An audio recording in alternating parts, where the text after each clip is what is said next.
How we doing? This is Fox back again for sound design tutorials. Carrying on with this breakdown of a full track workout that I did, making a 150 BPM hard trance track with Sylenth 1. I've already done a high pluck and a mid-range pluck. Today we're going to be going over the main lead and the main melody. This is it on its own.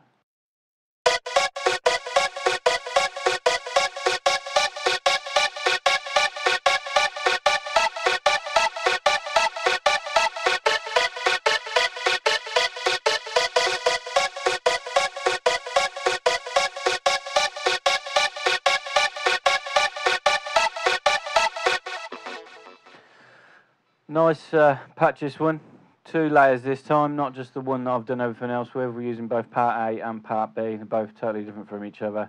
Different filters, different amp envelopes, different envelopes on the cutoff for the filter. So yeah, again, it's nothing too stressful though. All basic waveforms again, which is what you get with Sylenth. All there is a bit of phase and a bit of delay to give it a bit of movement. So yeah, I'll show you the sound in its entirety with the group.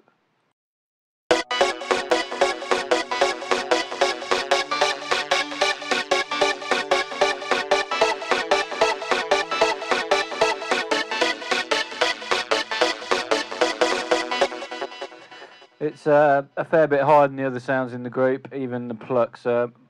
Strange for me, I normally have one of the plucks a lot higher than the main melody, but seem to sit well like this with this being the higher aspect of the group. So yeah, we'll go ahead and initialize this. Okay, part A. Oscillator A1 was a saw wave, I had 8 voices, didn't do anything to the octave or the note, kept the reed trigger on. I panned this one slightly to the left. I panned oscillator A2 slightly to the right. I do this when I use both parts, so to give the sound a bit more width and a bit more stereo feel. The volume I had on full. The phase for this I pushed round to about 60 degrees, and the detune all the way up to about 4.5.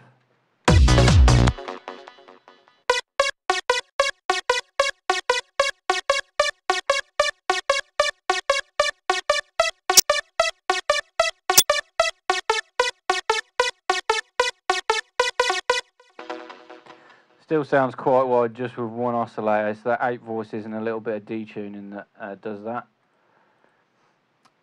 We'll set the amp envelope for part A, attack all the way down to nothing, push the decay up to about 5, halfway, sustain level at full, and a tiny bit of release just to stop any clicking, stop the notes overlapping. Okay, oscillator A2 is a tri-saw. I gave this 8 voices also. I had sort of the start of a chord structure on most of these sounds, and the way I did that was by pushing this one up +5. Push the phase all the way around to about 315 degrees.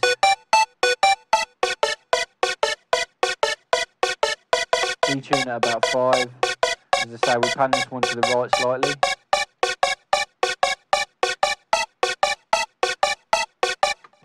The filter I used for this was a low pass filter. Kept it on 24 decibels per octave. Bit of drive, 2.1, 2.2, no resonance, and I pushed the cutoff around to about 636 Hz.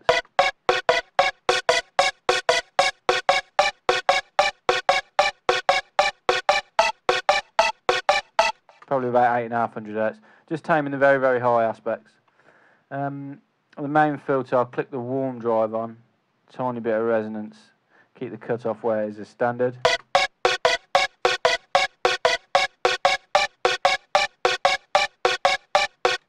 I didn't use any envelope for the filter on part A, but I did for part B. So that's it for part A, so real straightforward.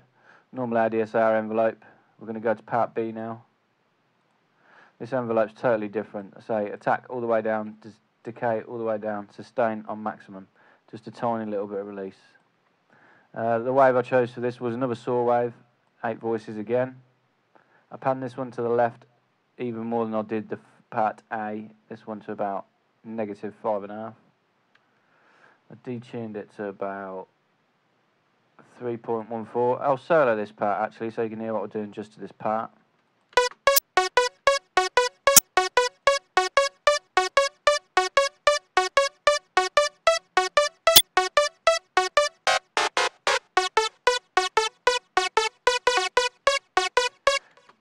Detune at 4, phase at 132 degrees. Oscillator B2 was this thin pulse, Q pulse they call it. 4 voices for this one. Pan this one to the right, exactly opposite to this. As close to you can, about 6, 6.5. Detune the same amount again. 3.5 to 4. I kept the phase on 0 for this, and I pitched this one down 1 octave.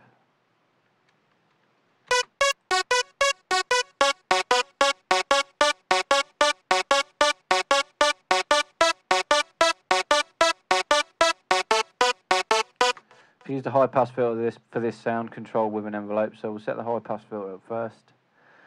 Cut off where it is a standard, and the resonance at 0, and the drive at 0. What I'm going to use this envelope for is to close the filter.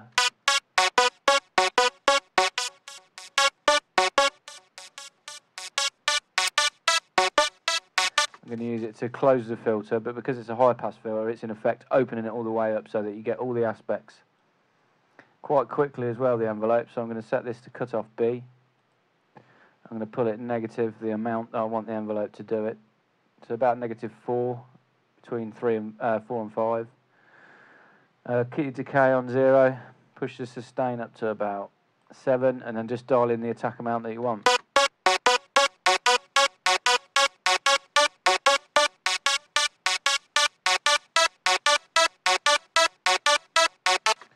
It's quite subtle when you do it on a high pass filter, but it gives a tiny little bit of a click at the start of the sound.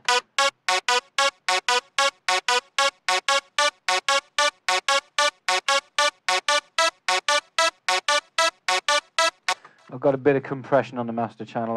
I tend to do my compression on the master rather than within Sylenth. I'm used to the Ableton one more, and it's easier for me to use it. The 2 effects that I did use was a phaser and a delay. I used a delay on pretty much everything. It's a good way to make a track feel just trancey in general. Okay, I kept the center frequency for the phaser on 5. Kept the spread all the way around to maximum. Left, right, offset, dead center, and the width on maximum.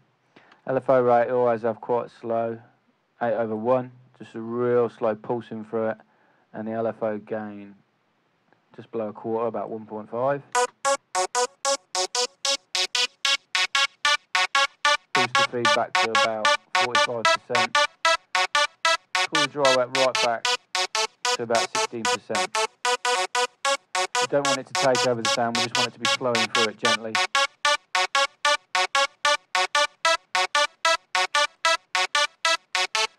So the only other effect I used was a delay, same time divisions as all the other ones that I've been using. Left was 1/8, and the right was 1/4. Typical ping pong style, keep the ping pong checked. Push the low cut around to about 556 Hz.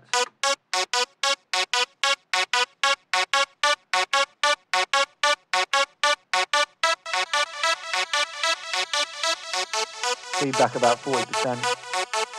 Spread on full. Dry wet to about 40%.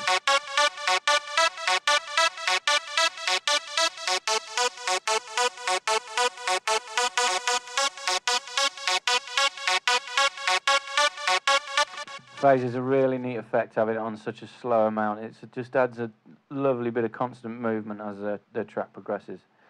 So yeah, that's it. Nothing else. Real straightforward patch again. Nothing too stressful. Didn't use any other effects. I do like all the effects within Sylenth. I think they're all brilliant, really. The only one I tend not to use is the chorus. But yeah, so that's it for now. If you did enjoy this, make sure you watch the rest of the tutorials. I've still got 2 basses to go through. The main bass, the sub bass, a pad. And yeah, that'll be it for this. I'll do a link in the description to this track for the full workout so you can see me make it from scratch. Yeah, that's it. As I say, make sure you subscribe. www.youtube.com/MrMFox22. If you've got any requests or anything, leave them at the bottom. Best way to get hold of me is at Twitter, @SoundDesignTuts. Okay, cheers, thanks.